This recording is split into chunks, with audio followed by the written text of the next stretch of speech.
Good afternoon. I'm Andrea Lawful Sanders from the Philadelphia Sunday Sun, reporting live from the 19th Annual Martha's Vineyard African American Film Festival. The shorts began this morning. This is the second day of the event. There are 80 films being shown over the next few days, and I have to tell you, this morning we walked in and we saw Weep Not, and we wept. Lenore, Thomas Douglas, oh, Chara and Chara. Chara is the lead actress in this film, and it's the story of a young child whose mother had dementia, or was it her aunt? Grandmother had dementia. I thought it was your mama, honey.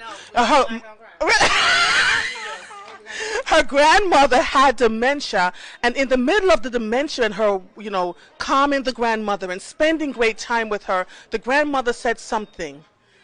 She said, what? Which one? Let it go or it will eat you dead. Let it go or it will eat you dead. And so tell us, how did you come up with the premise behind this film? So it started as a one-woman show which Chara wrote and starred in, and it was a compilation of stories, and we took this story about a woman having to overcome a trauma and the grandmother giving her the courage and the strength to get her to be able to overcome her trauma so that she could live. So can I just say this to you? When you sat in that office, Mama, and the guy realized that he was the one that abused you, and thought that you wanted some money from him, what did you say to him at the end that made me go, Black Jesus? Actually, I didn't say anything. I just smiled at him, which was the most beautiful sense of power. Yeah. I didn't, because I had unraveled him without saying a word. And so one of the things you said was that 40% of children who are abused are usually abused by another child, oftentimes a babysitter. And you also said those people who are abusers were often abused by adults, right? And so what do you want people to learn from this? Because it was striking for me as a mother of 2 children.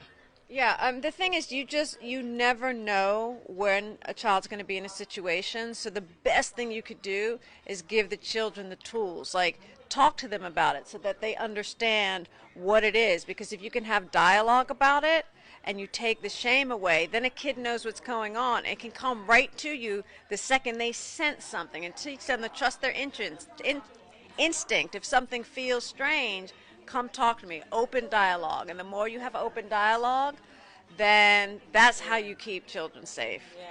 And it's also important in terms of just the idea and theme of forgiveness. And as we were speaking about earlier, and that the most empowering thing is to really, it's not for the other person, the sense of forgiveness, it's really for your own sense of healing and your own journey to wellness. Yes. So right now we're in the middle of the Me Too movement. I know you didn't plan it this way. No, you didn't. Okay, because I could tell from, your responses inside the auditorium. What do you hope to come from this film now? And what's next for you? Let me start with you. What do you hope to come from the film? And what's next for you? Because you were fantastic. What we hope to come from the film is just dialogue. Because when you have dialogue, that's when real change can happen, and that's what we're hoping for with that. And also, I'm just hoping that it would open up doors, because Lenore's a fantastic director, and it also gave me an opportunity to stretch my acting skills and both of us writing skills. And I want people to feel comfortable in talking about pain and knowing that there's another side to it, as long as you talk about it and deal with it within yourself. And in terms of what's happening for me next, I'm working on a story paying homage to my grandmother, who's the character in the play. And she was quite a dynamic woman who was very influential and powerful in New York City, in Harlem. So I'll be writing about her. And hopefully acting and doing different things, any TV shows, any films. And then Chara and I are working together to take the theme of the short film, which is the child-on-child sexual abuse, and to develop that into a limited television series. Awesome. Your grandmother in the film said something about the tree. I started to write it down That diggity dang tree. What were the exact words? I just love trees. trees. They never fuss with what is. They just grow around it. And for me, that was a dynamic statement in that we sometimes worry so much about what's in our pathway instead of figuring out ways around it and growing and moving on, like the tree would do. It's like, don't talk about the problem, talk about the solution. That's right. And you know trees, they have strong roots, and they always grow towards the sun. Even if a building's there, they grow around the building, and so all of us should want us to be like trees. You're absolutely right. And I've seen a tree hiking the other day growing through a rock, a huge boulder. So trees. Yeah, nothing stops you. So I can't thank you both enough. I wish you continued success in what you are doing, and I look forward to seeing more from the both of you. Thank you. We are so happy to meet you. We are very happy. She's a star. Good. And you can also find us at Chara O'Neill on Instagram and Weepnot19 on Instagram. And I'm Lenore Thomas Douglas on Instagram. So anytime anybody wants to look at us, and CharaO'Neill.com, I'm always available. So CharaO'Neill.com. She needs a manager. What else do you need? Manager, agent, She's fabulous, y'all. I hope you all get to ever even see this sometime in the near future. But right now, I am Andrea Lawful Sanders on behalf of the Philadelphia Sunday Sun right here at the 19th Annual Martha's Vineyard African American Film Festival. We'll see you soon.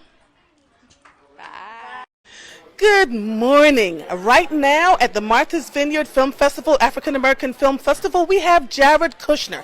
I am Andrea Lawful Sanders from the Philadelphia Sunday Sun, and Jared and I are going to talk about his short piece called Peaches. Good afternoon. Good afternoon. So can you tell us the premise behind Peaches? Basically, it's about a homeless guy that's trying to feed his dog but ends up finding his self-worth. So I watched it and cried. Where did the idea come from? Actually, not me. My wonderful writer and producer, Max Curry, came up with the concept. And yeah, I was lucky enough to be chosen to direct it. So it was a really wonderful collaboration with him where he wanted to basically raise awareness and compassion for the homeless community and, try and tell a simple story because, short films are short. Yes. I was impacted by it. So who are the people do you think you're trying to reach? We understand the homeless population. You want to raise empathy for people who may find themselves homeless. And the other thing that I thought came out of this was you can work and still be homeless, right? People automatically think sometimes that being homeless means you're a bum and you don't care about life. Yeah. This man not only cared about his life, he cared about the dog and would do anything for the dog. So is that what you were trying to get out of this? Yeah, I think for me a lot of the time it's sort of, even with kind of the way the shots work and the pacing of the film, that a lot of it is you're trying to give space for the audience to interpret and feel things, and I feel like what you're saying, it's that, there's a lot of people homeless for various different reasons. Our character had a lot of his own concerns about mental health and self-image, and especially with the pandemic, there's a lot of cases with homelessness that aren't somebody being lazy or anything that's actually has to do with like a character. So yeah, that was definitely something we wanted to shine more light on. I want to thank you for this. Where do you see this going? Where do you hope it goes? Who do you think may pick it up? I think for Max and I, a lot of it's just trying to share it with as many people as we can. I mean, I think for us, we've been really fortunate in kind of like the film industry for a lot of people to have seen it. For us also, it's, I know it's not always the best answer for people out there to be like, oh, it's going to be here. But for us, a lot of it was just collaborating and getting to know each other and building a relationship because for a director, it's like, I need my producer. I need my person who can help me tell stories that are diverse and that aren't just, inside of the box that we've basically had to live in for the past 100 years of cinema. I want to thank you. I wish you continued success, and we look forward to seeing from you, hearing more from you, okay? I do too. Thank you so much. Bye-bye. Good afternoon, and welcome again to the Martha's Vineyard African American Film Festival, which is our 19th annual one. I am Andrea Lawful Sanders from the Philadelphia Sunday Sun, and I have had the pleasure to interview amazing filmmakers and directors in the last 2 days. Today it is Michelle Beck, who wrote a piece called The Snakes. Honey. Michelle, tell them about The Snakes, honey. So The Snakes is set in an alternate future where a black woman, in response to microaggressions, has violent fantasies that spin out of control. See my face? Her violent fantasies spun out of control. That is all we're going to say. What made you decide to film this? I really just felt like it was important to investigate black women's rage. I feel like I have a lot of rage inside me. I know a lot of black women have rage inside them, and I wanted to create something that was complex, complicated, nuanced, and just had a lot of fodder for discussion. Yeah, well, a lot of black women are going to be watching this, and I would dare say a lot of black or give them some food for thought, right? What do you hope to gain from this film moving forward?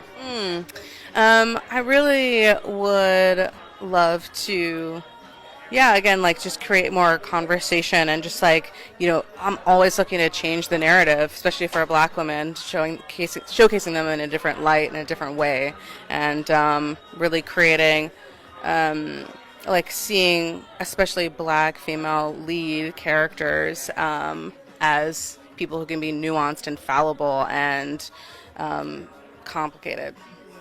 Michelle, we wish you well, and we look forward to seeing you soon in other areas. Yeah, thank you. That girl magic. I'm Andrea Lawful Sanders. See you soon.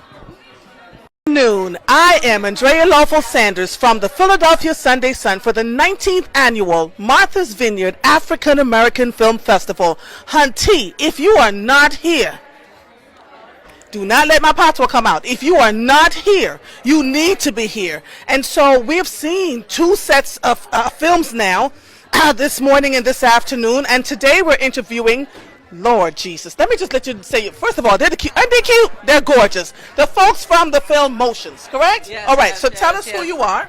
My name is Starr Nathan, writer, director, producer. My name is LT Dejawi, cinematographer.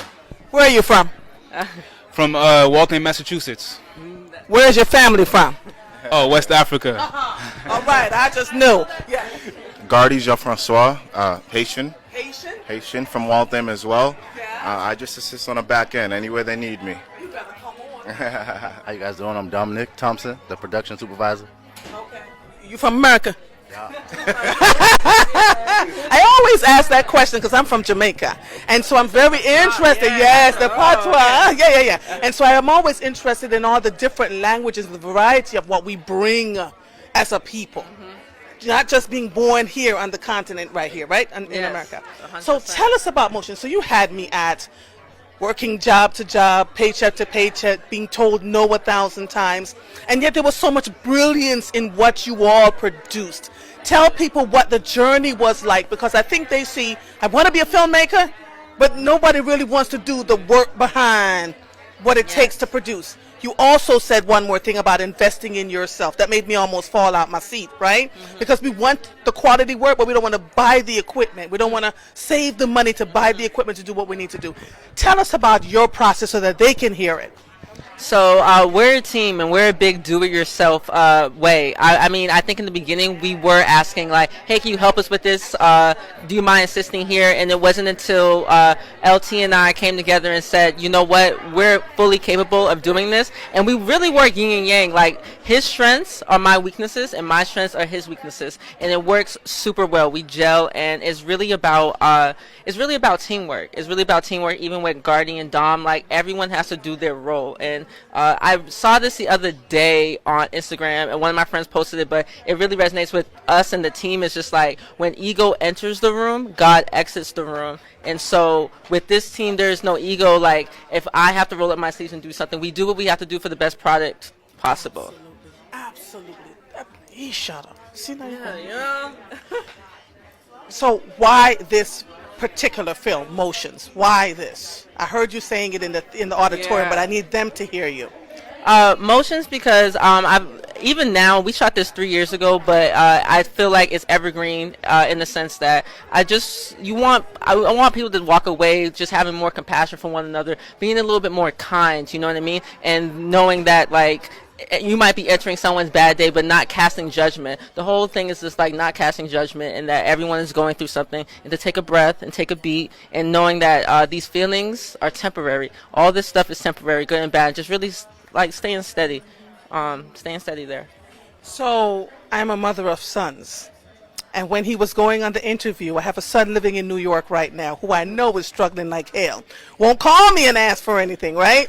And I called him every once in a while and said, I want to tell you how that part impacted me. And it made me realize that picking up the phone every once in a while and saying, how you doing, son? You need some coins for adulting, without making him feel like he's begging for something. You know what I'm saying? So that was brilliant in the way you all put that piece in. And then when the girl said she was positive. Talk to me. What made you decide to put that part in there? Because let me tell you, everybody was holding their breath like, oh, no, he didn't. Yeah, so I think there are like all these layers to life, right? There's like you want to get your money right, you want to have your career right, you want to have like your family right, and you want to have your love right, and then even with our other character, his name was Garrett, he was abusing vices, and so it's almost just like there's this nirvana that we want all those things to be right at the right time, all of the same, but the truth is it's not like that. It's not like that, or it could be, but your POV has to change on it, and so your point of view has to change on it. So that's why we she was. And you know what's interesting about that? When people watch the film now, they almost think like, oh, could it have been COVID? Because when we shot this, there was no COVID. But now when it's like, now when you hear testing positive and negative, it's like the verbiage and language is in line with what's happening in our world right now with COVID. So. And that is why I think you're so brilliant. Oh, I just lost my... Put that back in, please. Plug it back in. Hold on, y'all. Technical difficulties. That's why I think you're so brilliant, because you made us think. You didn't give us the answers, right? And so depending on what we were going through in our own lives, we attributed, see what I said about my son, right? See how brilliant that was? So congratulations to all of you. I look forward to seeing more from you. And Chara, when you end up at the NAACP Image Awards or wherever else, I'm going like, la, la, la, la, la. I know them. You know it. Congratulations. Thank you. You're so you've been so warm since the beginning, and really appreciate your energy, and it feels good. We feel welcome, and we're glad you're here. Thank you. Thank you so much. That's why we're here. Have a good one. On behalf of the Philadelphia Sunday Sun, deuces. Bye. Welcome. I am Andrea Lawful Sanders from the Philadelphia Sunday Sun on behalf of the Martha's Vineyard African American Film Festival, which is the 19th annual event this year. They're showing 80 films, and hunty, I had to come outside and sit in the director's chair because I felt like this young lady, Erika Kelley, deserved it. She wrote a piece called Prepared. 30 seconds in, we were falling out our seats. Welcome, sis. Thank you so much for having me, for wanting to invest in my story. Thank you. So, Prepared start with a sister in the hair shop. She works in the hair shop.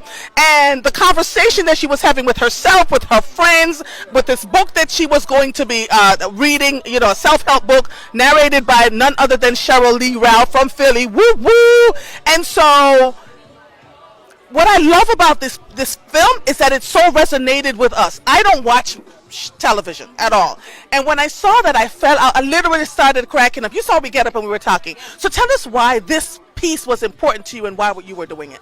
So it's important for me, for Black women especially, to understand that confidence is the key to manifesting your dreams, believing in yourself, and making space for what you believe in. And for me, I think I had to learn that the hard way. I learned so much through trying to read these books, thinking they were going to tell me what I needed, and what I needed was the confidence. You better. And you talked about manifesting your dreams, right? Something we as sisters, we talk about it, it sounds good in theory, and then our self-doubt creeps in, right? So When you heard our responses in the audience, because literally we went nuts, y'all. We went nuts watching this thing. When you heard our responses in the audience, what did you think? What went through your head? I was blown away. My heart almost exploded through my chest. I was so overwhelmed because, you know, we've been in a couple festivals, Pan African, Michaud, and those festivals were virtual, so I couldn't hear the responses. So being able to be in the theater, I mean, the Michaud Festival was the first for me to hear it, but here it was incredible. And also the black women in the theater who also connected. It was just overwhelming. So that's what you want as a creative, and that helps with the confidence. Yes. It helps with the confidence. So Erika took a plane, a train, and a ferry to get here, and I predicted in the audience that somebody like Netflix, HBO, somebody's going to pick this up. When I tell you, she had us all roaring in that studio, in the auditorium. It was amazing. What's next for you? Because let me tell you, manifesting your dreams, it's about to happen. It's about to happen, boyfriend. It's about to happen. Okay. Please do. Please do. I haven't been wrong yet. Have not been wrong. In 2019, I predicted a film Wonder was going to win in HBO, and they did, and they've been shooting to the moon ever since. And so I'm predicting. Wow. Yes, I'm predicting it for you. Yes. So I can't wait. What's next for you, though? You're going to stay for the rest of the film festival? So I will be here until Monday, so I'll be here throughout the weekend. I'm going to come to every screening possible this weekend. And then the other part that I'm going to do, so I'm working on a narrative podcast with Amazon and Audible. And I'm also writing the pilot to prepare so that when it is picked up, it will be ready to be received. I also am trying to get another pilot off the ground. It's based in Baltimore, and it's actually based off of a radio station and a podcast. So radio is a big theme in my work because the radio has spoken to me, and people have actually poured into me, and they haven't even known it. They didn't even see me. It was just through the radio. Absolutely. So can I thank you for one more thing, for representing sisters that are not this big? Yes. About to fall out my seat. I said, thank you, Father. There it is, yes. So, oh my gosh. So let me share this with you. On Thursday, I am hosting the VIP reception. I'm inviting you to it. I'm invited. Yes. I think these folks need to see you and meet you beyond just being here in the film festival. Wow. Thank you for that. Thank you. I'm overjoyed. And yes, we need to be able to see plus size, curvy, beautiful women on screen. And to me, I've never been this big. I've never been, but I also found my confidence in learning to love myself and the skin I'm in. And so thank you for that. Thank you for acknowledging. Listen, y'all, Erika, Kelley, this is not the last you will see and hear from her. This sister's about to blow up. I told her, no, Issa Rae. This is Issa Rae right here. She's going to do some big things. On behalf of the Philadelphia Sunday Sun, honey, it is a pleasure. Thank you so much, and thank you all. All right, bye-bye.